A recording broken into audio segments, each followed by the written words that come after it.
안녕하십니까. 감 때문에 좀 목이 좀 안 좋으니까 양해를 구하겠습니다.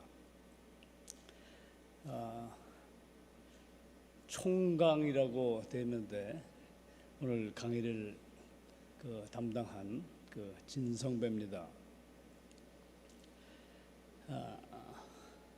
우리가 이제 이 전체적인 강의 과정들이 이제 1차, 2차, 3차, 4차까지 이제 진행된 걸로 알고 있고,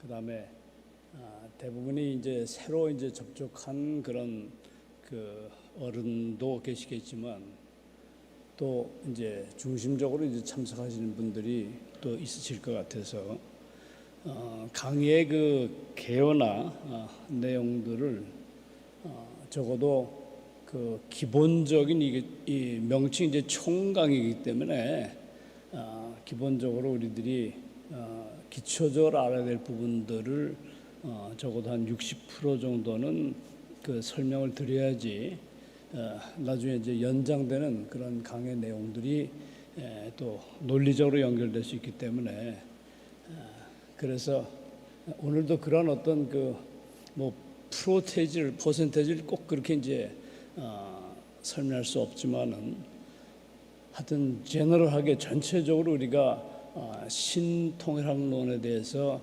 이해해야 될 그런 어떤 기본적인 부분들을 중심하고 기본적으로 설명을 드리고, 그 다음에 또 새롭게 연결된 내용을 말씀을 드리도록 하겠습니다. 우선 이 신통일학론이 굉장히 방대한 체계로 이제 정리되어 있고,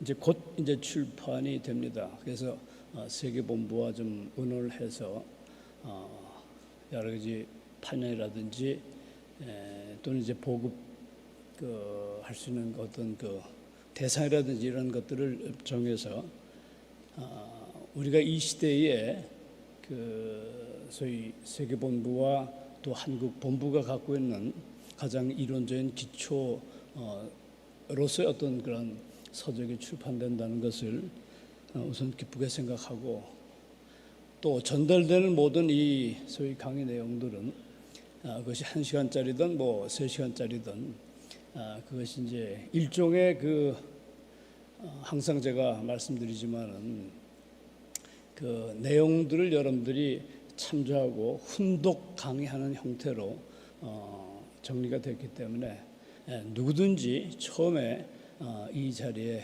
나오더라도 강의할 수 있도록 그렇게 이제 내용들이 이제 정리가 되어 있으니까 이런 것들이 하나의 우리들만 이제 갖고 있는 하나의 자산이 아니고 이것을 이 시대에 하나의 신통일학의 어떤 기초 사상으로 전달해야 될 필요성이 있다, 이렇게 생각하고, 여러 가지 이념과 어떤 사상의 갈등 속에서 우리들이 찾아야 될 어떤 분명한 기준, 어떤 방향성, 이런 것들이 설정돼야 된다, 이렇게 생각합니다.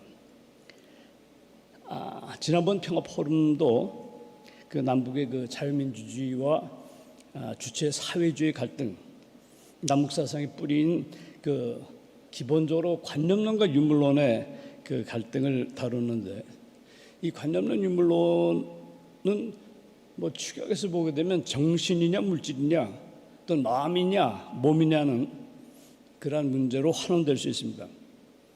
그리고 이 정신, 물질, 몸, 마음, 이 두 가지는 참 사랑을 통해서만이 하나로 통일될 수 있다는 아주 기초적인 하나의 원리를 우리가 중심하고, 흔히 우리들이 원리 강론이라는 책을 대할 때에도 너무나 이제 기본적으로 많이 우리가 갖고 있는 다이어그램이죠. 심정을 중심 삼고 성상과 형상, 정신과 물질의 상호 관계성을 이제 이야기하는데, 이 성상과 형상이라고 하는 것은 심정과 참사랑을 기초로 하지 않고서는 절대로 유니피케이션, 통일을 이룰 수 없다, 조화를 이룰 수 없다고 하는 하나의 성상 형성의 중심축으로서의 그 심정이라고 하는 것이 그 자리매김을 해야 된다는 것.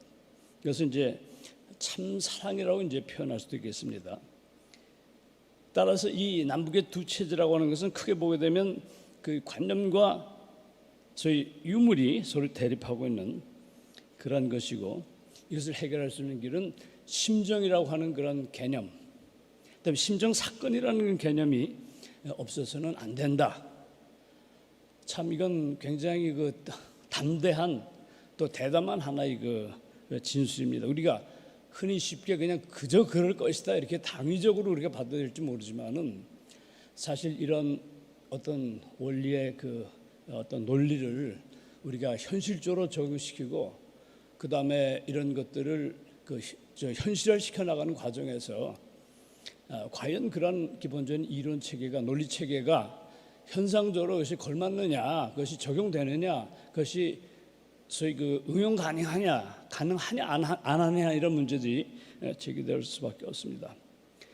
그러나 몇 차례 걸쳐서 제가 강조하지만은 그 심정이라는 것과 이제 심정 사건이라고 하는 이 두 내용, 이 하나의 그 중심축이라고 하는 것이 모든 문제를 해결할 수 있는 어떤 중심축이다 이렇게 볼 수가 있습니다. 이러한 심정을 중삼고 남과 북, 좌익과 우익의 근본적인 통일을 시도하는 것이 하나님주의 또는 도익 통일 운동이다 이렇게 얘기할 수가 있습니다. 그 여기서 이 문제를 가지고 역사 문제, 이념 문제, 평화 회담, 뭐 인간 해방 또는 남남 갈등 이 모든 문제들을 이 기본적인 이 논리적 프레임을 가지고 심정과 심정 사건을 축으로 근본적으로 해결할 수 있다.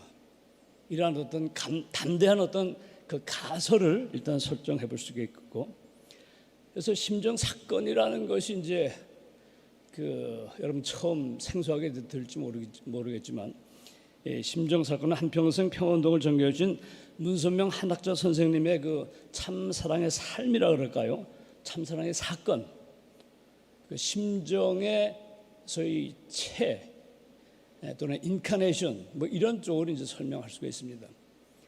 우리가 신학을 공부할 때 그게 이제 신정통주의죠. 칼 바르트라고 하는 소위 그 신정통주의 그 문학 비평이라든지 이 크리티시즘, 소위 비평학이라고 하는 것을 최초로 도입한 그런 학파인데 우리나라에서 이제 기독교 장로교 쪽이 이제 그쪽을 지원하고 있습니다. 여기에서 그 우리가 논리 실증주라는 말은 많이 들어봤는데 그 계시 실증주라는 말을 창안했어요. 다시 말하면 이 실증성이라고는 포지티비즘, 이 실증세라고 하는 것이 어떤 종교와 기독교를 설정하는 데 굉장히 중요하다고 보고 예수님을 가리켜서 말씀 사건으로 이제 규정합니다.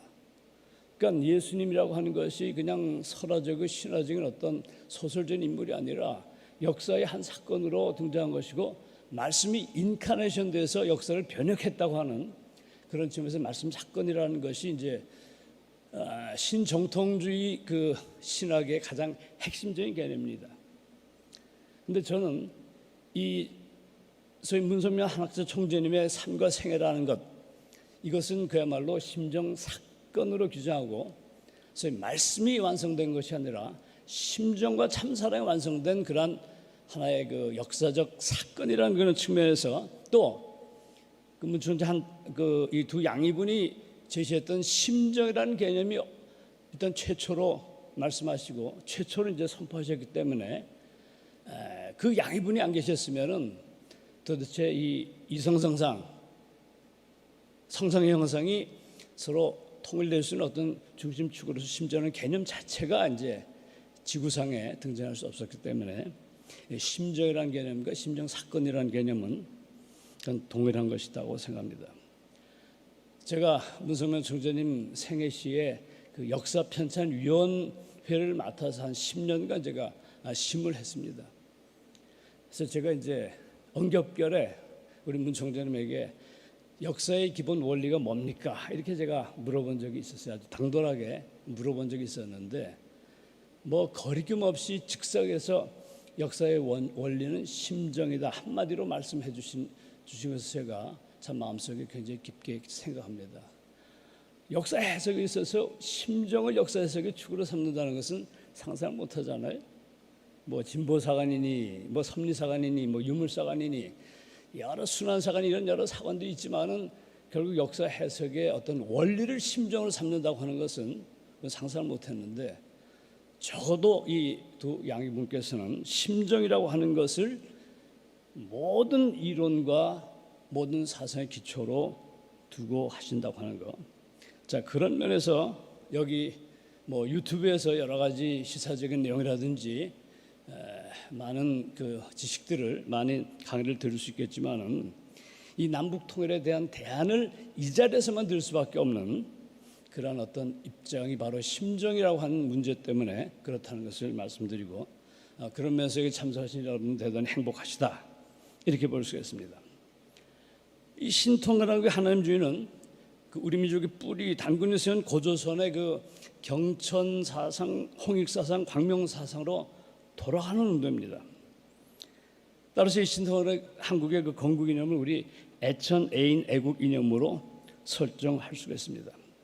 그래야지만 민족의 정통성, 또 남북이 아우를 수 있는 그런 보편성을 지킬 수 있기 때문이죠. 그리고 이 운동은 소위 통일한국의 미래를 기본적으로 제시할 수 있는 이념이 되어야 되기 때문에 그것이 바로 공생 공영 공의주의고, 그것이 신통한국의 건국 구현 이념인 공생 공영 공의주의입니다. 자, 이 공생 공영 공의주의라고 하는 것은 자유민주주의 공산주의의 어떤 한계를 밝히고 나갈 길 없이 양 극단적인 대립하는 이런 갈등 구조 속에서 제3의 길을 모색하고 남과 북이 같이 공유할 수 있는 그런 공통의 장소를 제공한다는 면에서 어떤 보편적인 이념일 수밖에 없습니다. 그 다음에 자유와 평등의 근본 원천으로 돌아가는 운동입니다. 북한은 민족 역사를 계급 투쟁사에 맞춰가지고 날조하고 있습니다. 봉건 귀족의 영토, 곧 생산선을 강탈당해가지고 착취당한 봉건 시대를 우리가 잘 아는 역사, 삼국시대, 고려시대, 조선시대, 조선 후기까지 이걸 전부 소위 봉건 영주의 착취로 해석합니다.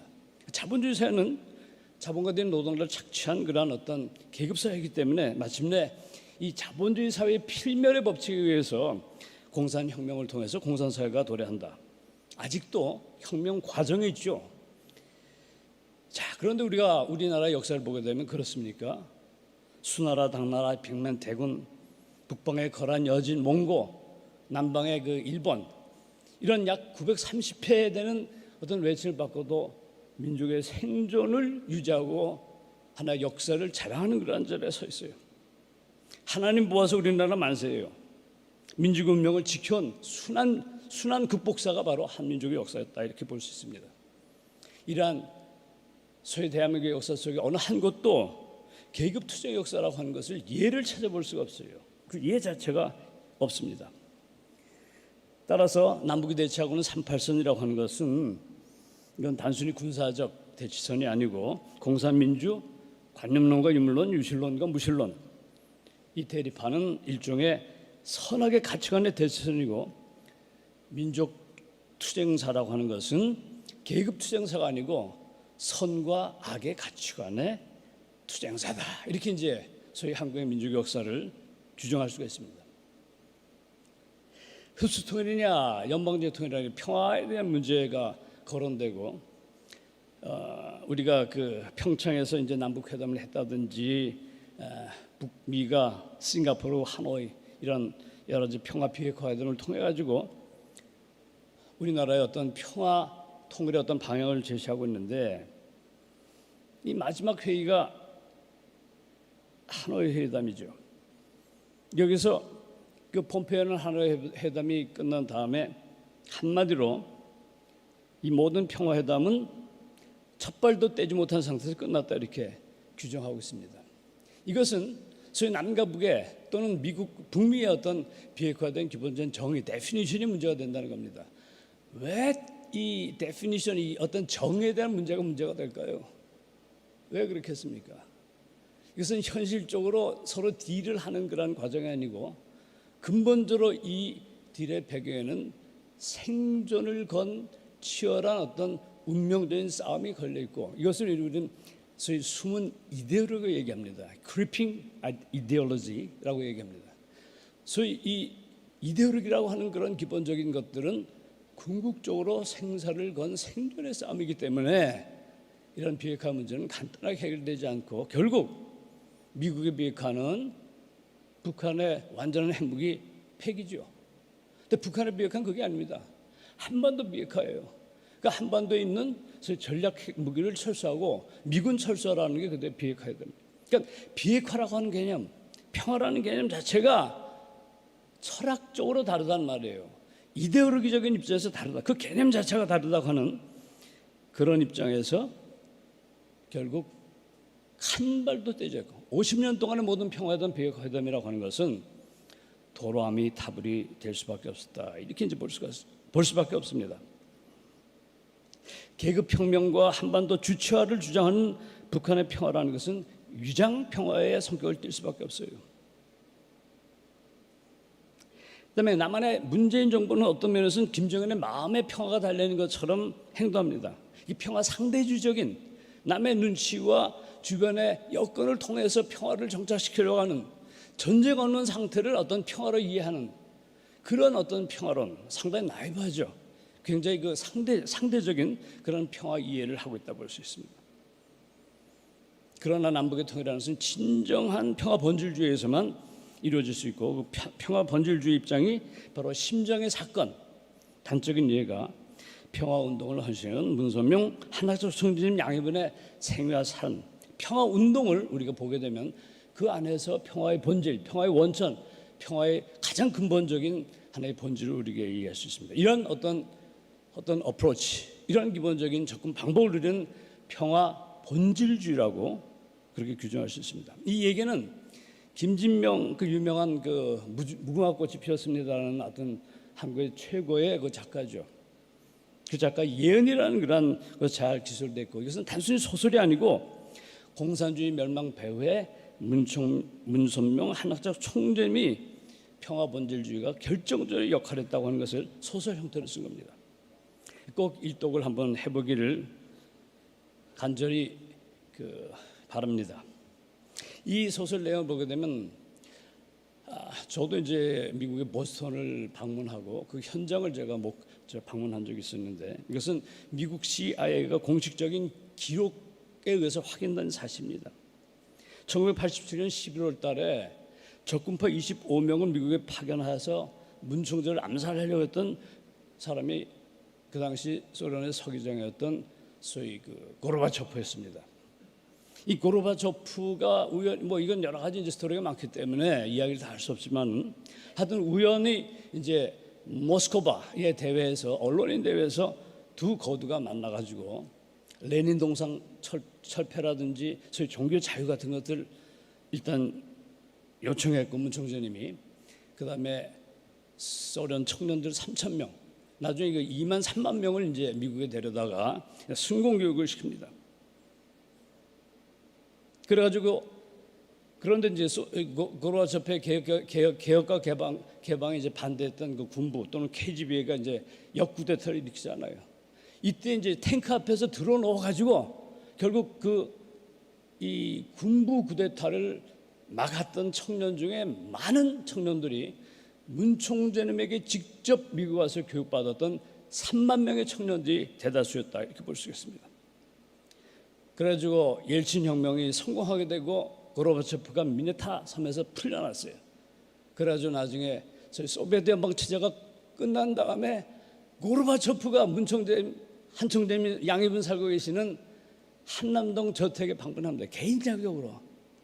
그래서 이 두 분이 결국 당신의 목숨을 노렸던 그런 원수가 이러한 거대한 역사적인 과정을 통해서 형제가 만난 것보다 더 기쁘게 얼싸안고 춤을 추는 이러한 어떤 극적인 만남의 과정을 보게 될 때, 이거 소설 스토리로서 김진명 작가가 이거 놓칠 리가 없겠죠. 이 사실을 안 다음에 소설을 썼어요. 예언이라는 소설입니다. 프레딕션. 소설 제목도 참 잘 잡았어요. 자, 이것이 바로 평화 본질주의의 진면목이다. 그러니까 평화 본질주의라고 하는 것은 소위 원수를 목숨을 바쳐 사랑하고 그것을 구원해주는 그런 어떤 심정과 참사라는 그 기초 위에서 평화 본질주의가 출발하는 것이다. 평화의 출발은 하나님에서 출발하기 때문에 그렇죠. 그렇다고 볼 수 있습니다. 공산주의 누가 멸망시켰습니까? 뭐 여러 가지 뭐 SDI 전략이라든지 레오노믹스, 대철리즘 뭐 여러 가지 있겠죠. 그러나 그런 어떤 외적인 군사적인 외교적인 것들은 다 차후의 기고 궁극적으로 공산주의 멸망의 배후에 그것을 진두지하신 것은 하나님이었다 이렇게 볼 수밖에 없습니다. 하나님의 실존이 하나님의 역사 속에 역사심이 바로 공산주의를 무너뜨린 것이고 이 하나님의 섭리의 최일선의 최고봉의 선봉령에 서신 분이 두 분 양이분이다. 그 양이분이 우뚝 서 계셨고 그 배후에 전개된 것이 세계적으로 전개된 평화 본질주의 운동이었다. 자, 우리가 하는 모든 행사, 모든 운동, 자, 지금 이 문화회관에서 하는 이 행사도 바로 평화 본질주의 하나의 운동의 하나의 일단이에요. 이 두 양회번의 삶 자체가 바로 거기에 헌신하는 것이고 우리의 모든 삶이 거기에서 이제 표현될 수 있기 때문에 그렇습니다. 자, 그 다음에 이제 인간 해방 문제, 인간에 대한 문제, 다시 한번 평화 본질주의의 어떤 기초적인 것을 이해하기 위해서는 이 인간 해방 또는 인간에 대한 것, 그 철학과 어떤 근본적인 이념에 대한 그 어떤 기초가 바로 인간 해방에 대한 문제죠. 민주주의 프랑스 혁명도 공산주의 볼스비크 혁명도 모두 인간 해방을 들고 일어났습니다. 자유가 아니면 죽음을 달라고 하는 프랑스 민주주의 혁명도 볼세비크의 어떤 계급 혁명도 모두 본래 인간의 자유와 평등이라고 하는 인간의 고귀한 인권을 제창하고 혁명을 일으켰지만 현실에 와서 다 실패로 돌아왔습니다. 자유민주주의는 자유를 너무 남용하고 그 남용된 자유에서 자유가 침해되고 공산주의 인권을 말살하게 되고 가장 불평등한 그런 세계가 되어버렸어요. 자유와 평등에 대한 인간 해방은 실패했고 이제 이 인간 해방이라고 하는 것은 심정의 해방을 통해서만 완성된다는 것을 우리가 알아야 됩니다. 왜냐하면 성상과 형상이라고 하는 것은 관념과 물질이라고 하는 것은 그 자체로서 근본적인 평화운동의 출발점이 될 수 없기 때문에 그렇다고 볼 수가 있습니다. 바로 인간 해방 문제에서 가장 기초가 되는 것이 효종사상이다. 이렇게 이제 규정할 수 있습니다. 효종사상은 개인적인 윤리, 내가 어떻게 효를 하며 살려는 그런 어떤 개별적인 윤리와 가치도 되지만 어떤 면에서는 이 대안적 이데올로기에서의 어떤 상격, 인간 해방의 어떤 혁명으로서 인간 해방의 논리로서의 기본적인 의미가 있다 이렇게 볼 수 있습니다. 이 효종이라는 말은 우리 한학조 총재님의 발명 특허입니다. 이건 누구도 국문학자 이 개념이 나온 다음에 국문학자들을 모아가지고 이제 그 세미나를 매체를 했어요. 그 국문학자들이 다 놀라는 것이 이 전통된 효라고 하는 개념과 그다음에 이 정이라는 한국 민족의 정이라는 개념. 한국말을 어렵다 그래요. 한국에 오래 산 외국인일수록 한국말이 더 어려워요. 서너 개, 연나무개, 색깔도 레디시 소위 그 북다 불그스름하다는 것밖에 없잖아요. 우리는 뭐 희멀건하다, 불그스름하다, 불구죽죽하다, 누룩끼리하다 그 개념을 어떻게 알아요? 외국 사람들. 그 영어를 번역할 길이 없단 말이에요. 꼴 좋다. 이게 영어 번역이 안 됩니다. 안 되는 거예요. 이거 왜냐하면 한국의 정서라고 하는 문화적 배경이 있어서 그렇다 이렇게 봅니다. 그러니까 효와 정이라는 개념을 합쳐가지고 한학자 총재님이 특허를 내셨어요. 뭐 특허비를 받으셨는지 안 받으셨는지 모르지만 이건 발명 특허 제1호로 하셨어요. 바로 인간 해방의 가장 근본 원리가 효종이라는 원리에서 출발한다. 이렇게 이제 보는 거죠. 그 다음에 몇 번에 걸쳐서 제가 포럼에서 얘기했지만은 그 시황항상 자세하게 다루지 못한 그 소위 그 공생공용주의에 대해서 좀 설명해 보겠습니다. 이거 다 이제 연관되는 부분입니다. 공영주의라는 것은 하나님주의의 정치 제도와 관련된 문제고, 성성적 가치, 형성적 갖고 있는 민주주의, 자유민주주의, 사회주의 모두 다루고 있는 그런 개념이에요. 자유민주주의라고 하는 것은 자유주의와 민주주의가 결합한 거죠. 자유주의라는 것은 자유가 인권의 핵심이라고 하는 것, 민주주의라는 것은 국민이 주권을 갖는다고, 이것이 이 자유민주주의의 결합이에요. 자유국가에서는 국가의 어떤 간섭이나 권력을 최소화시키는 것, 인간의 개별적 자유를 최대화시키는 것, 이 작은 정부 이런 것들이 이제 자유 개념에 맞는 거죠. 큰 정부가 아니고, 큰 정부는 이제 사회주의 쪽이 이제 그 큰 정부죠. 그렇지만 이 인간이 근본적으로 자유에 대한 오남용 때문에 서로 이기적인 충돌 현상을 벌이겠다는 것은 자명합니다. 우리 민주주의라고 하는 것을 국민에 위한 정치라고 얘기하지만, 이익정당들, 개별적인 소위 대표자들의 어떤 이해관계 때문에 이렇게 이 선거 과정에 이제 과도하게 되고, 또 뽑은 대표자들이 대표성에 실패를 해요. 뽑을 때는 그냥 뭐 화장실 갈 때하고 화장실 갔다 와서의 마음이 다르다고 하는 것처럼, 그래서 뽑아놓은 다음에는 좀 딴짓을 하는 대표자들이 많아. 이게 이제 대표자 실패 문제, 이런 것들을 근본적으로 깔고 있습니다. 사회주의는 소위 프롤레타리아 계급이라고 하는 인민에 의한 인민을 위한 정치. 자, 여기는 계급 투쟁과 혁명과 증오가 남아 있죠. 그러니까 자유민주주의가 갖고 있는 어떤 자유의 오남용이라고 하는 것, 그 다음에 이 사회주의가 갖고 있는 어떤 혁명에 대한 증오와 미움이라고 하는 것, 이런 근본적인 문제가 해결 안 되는 면에서 공용주의는 자유민주주의 개인과 사회주의 계급에서 연결되는 투쟁과 갈등에 대한 어떤 해결 모델로 가정이라는 모델을 제시합니다. 개인도 아니고 계급도 아닌 가정이라고 하는 것, 가정의 모델을 정치 형태의 기초로 삼는 거죠. 이건 인류 역사의 최초입니다. 이처럼 공용주의는 부모를 중삼아서 형제에 의한, 형제를 위한 형제 민주주의 정치. 이 제도의 가장 대표적인 것들, 여러분 소위 화백 제도 같은 데서 이제 볼 수가 있습니다. 신라 시대 때 통일 신라의 완성을 받던 그 어떤 화백 제도 같은 것들이 상당히 원형적으로 이러한 형태를 띠고 있는데, 조금 물론 다르겠죠, 이론적인 기초도.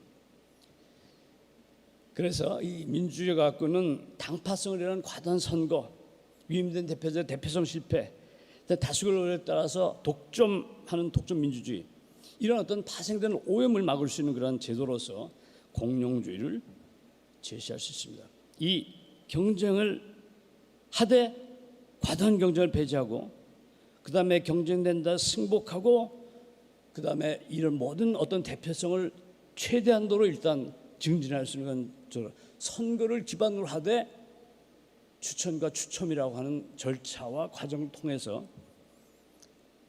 기본적인 공용주의 기본적인 제도를 이제 제시합니다. 49대 51로 일단 당선이 됐어요. 그럼 50이 독점을 해버려요. 이런 민주주의는 그건 옳은 형제 민주주의가 될 수 없다. 그러니까 부모의 심정을 눈삼고 정치를 하자고 하는 것이, 보수 진보의 정당이라고 하는 것도 아주 이념의 차이를 극복하고 형제 정당으로 상생하고 권력을 공유하면서 국민을 위한 정치를 해야 된다고 하는 것을 얘기할 수 있습니다. 그 다음에 이제 이 공생주의라고, 공생주의, 공생의 개념, 이것도 이제 사실 발명 특허에 해당하는 개념입니다. 그 자본주의는 아담 스미스에서 제청되고, 이 자본주의 원리는 자유방림 그 사상이에요. 이 자유방림 사상이라고 하는 것은 개인적 경제적 자유를 최대한으로 보장한다는 그런 원리와, 그다음에 시장에 보이지 않는 손에 의해서 분배와 균형이 서로 이루어진다고 하는, 이 소위 개인의 이윤 추구를 극단적으로 하더라도 소위 시장에서 균형과 배분이 이루어진다고 하는 이 자유방림 사상이 소위 자본주의의 기초의 내용이죠. 그러니까 자본주의라고 하는 거고 자유민주주의라는 정치 형태는 궁합이 맞아요, 기본적으로. 그렇기 때문에 자유민주주의라는 정치 형태 속에 자본주의라는 경제 형태가 서로 잘 살고 있잖아요. 예? 잘 살고 있잖아요. 그렇지만 오늘날 자본주의는 그렇습니까? 무슨 자본이 집중화됩니다. 근데 빈부의 격차가 양극화돼요. 그다음에 자본 수익률이 노동력을 압도해요. 아파트 한 대 사면은 노동 10년, 20년 한 것보다 아파트 값이 더 들고 자본이 노동 생산력을 압도하게 되는 이런 어떤 소위 자본의 흐름에 하나의 그 오류들 이런 것들이 이제 생기기 시작하는 거죠. 이런 모순들, 이 모순들은 전부 개인의 욕망에서 이제 출발하는 거고요. 사회적 노동 가치세라고 하는 것은 노동의 상품 가치를 만들어요. 따라서 상품 가치는 노동자의 노동량, 노동 시간에서 결정되는 이게 바로 이제 노동 가치세의 가장 기본이죠. 그러니까 모든 이윤이라든지 가치는 노동자들에 의해서 출산되는 건데 왜 일하지 않은 자본가들이 이윤을 착취하는 이게 이제 소위 잉여 가치론이죠. 노동 가치론, 잉여 가치 이런 데서 이제 그 이론 기초에서 나오는 건데, 그래서 노동자를 만드는 그 노동과 노동 생산성, 노동 가치를 자본가들이 착취한다.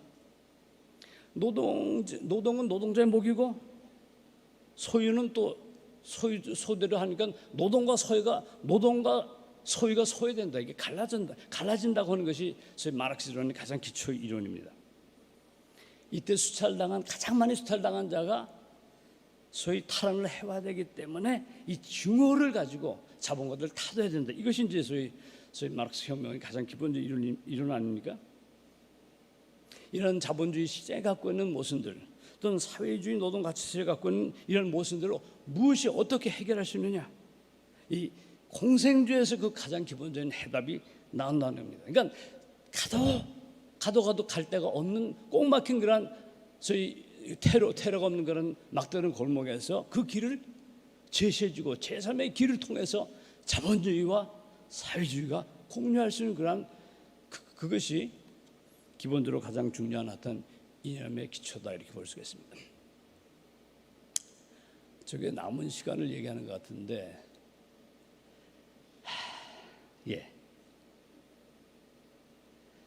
좋습니다. 그래서 제가 오늘 얘기하려고 하는 것은 이게 아닌데 거의 건너뛰겠습니다.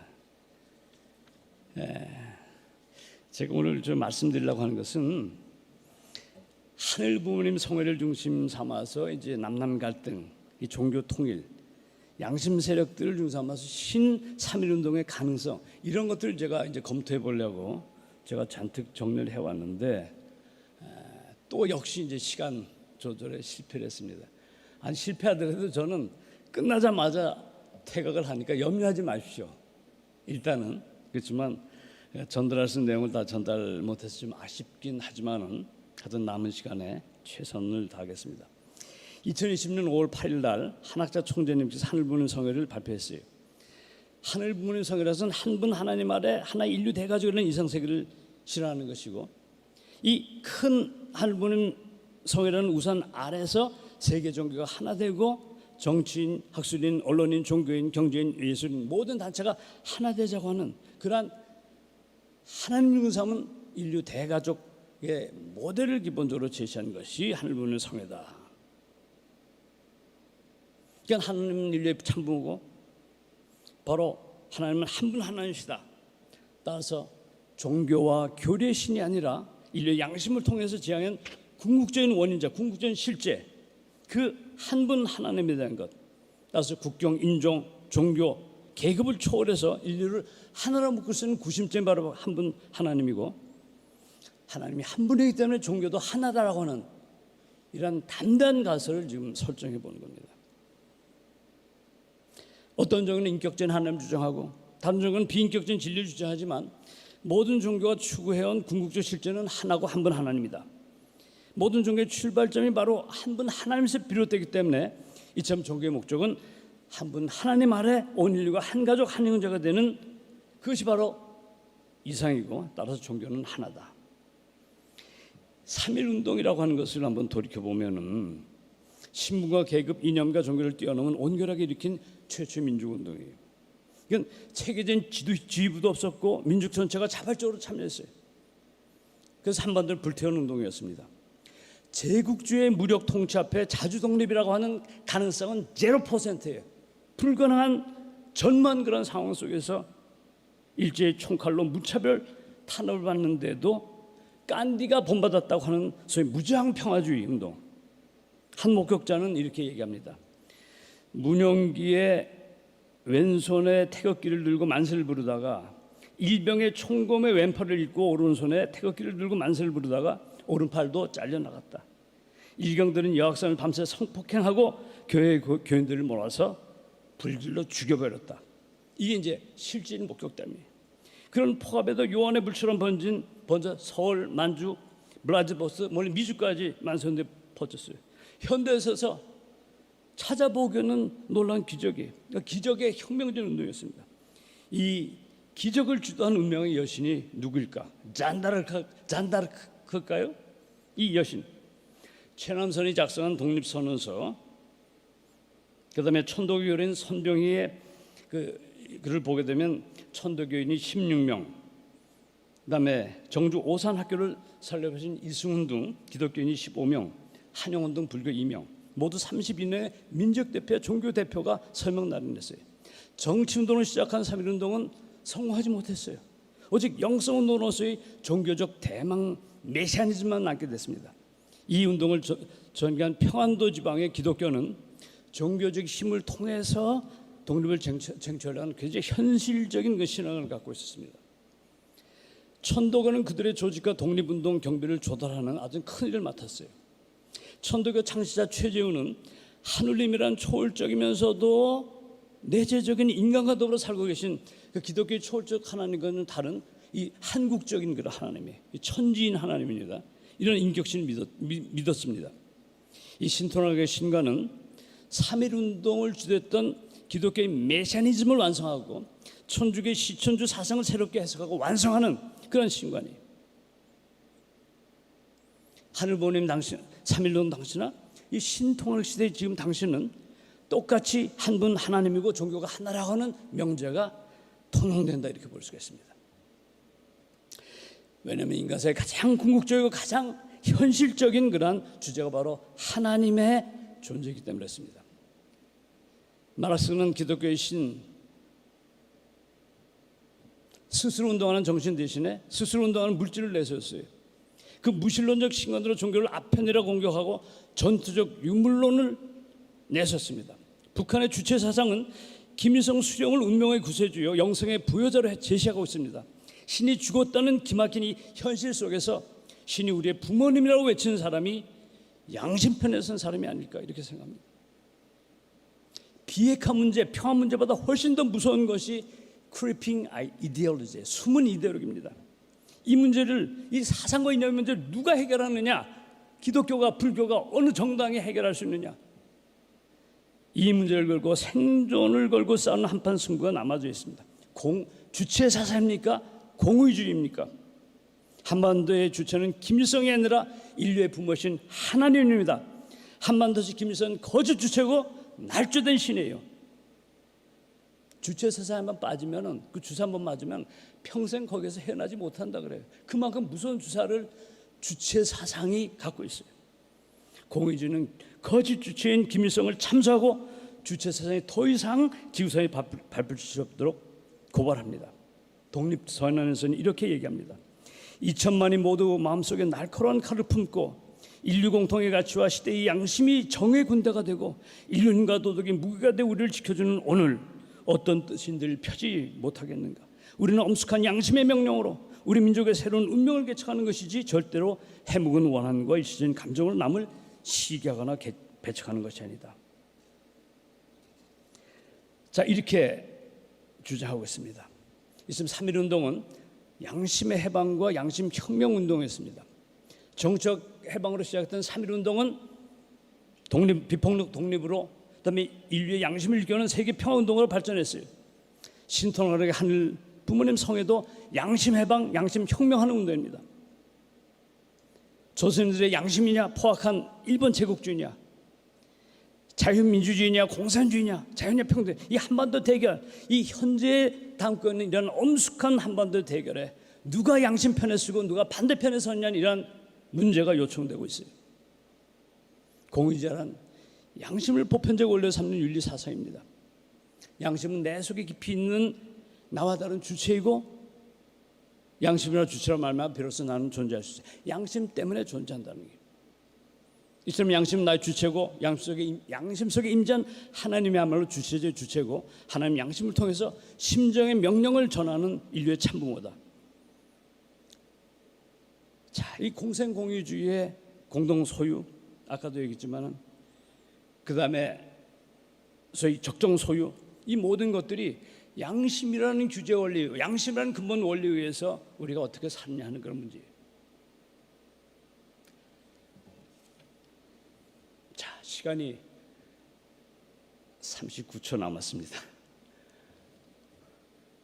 자, 이 양심이 바라는 운동이라고 하는 것이 근본적으로 이 소위 인간의 양심 혁명을 통해서 이 이민족의 독립과 자주 그다음에 동북아의 평화를 지원했던 이러한 하나의 양심 세력들이 총칼이 무섭지 않고 거기에서 죽더라도 만세를 불렀던 이러한 위대한 대한민국의 영혼들이, 대한민국의 정신이 오늘 우리들을 부르고 있다는 겁니다.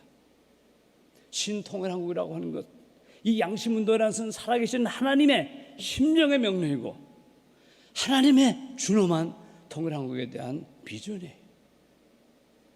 여기에서 우리는 종교를 초월하고 문화를 초월하고 모든 사람들이 하나가 돼서 한 분 하나님 아래 하나의 종교.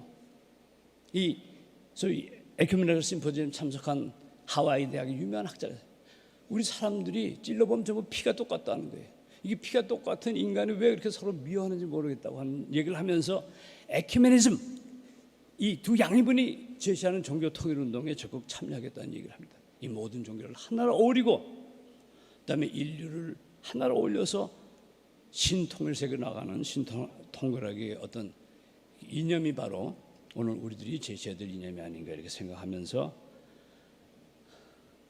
끝내겠습니다. 감사합니다.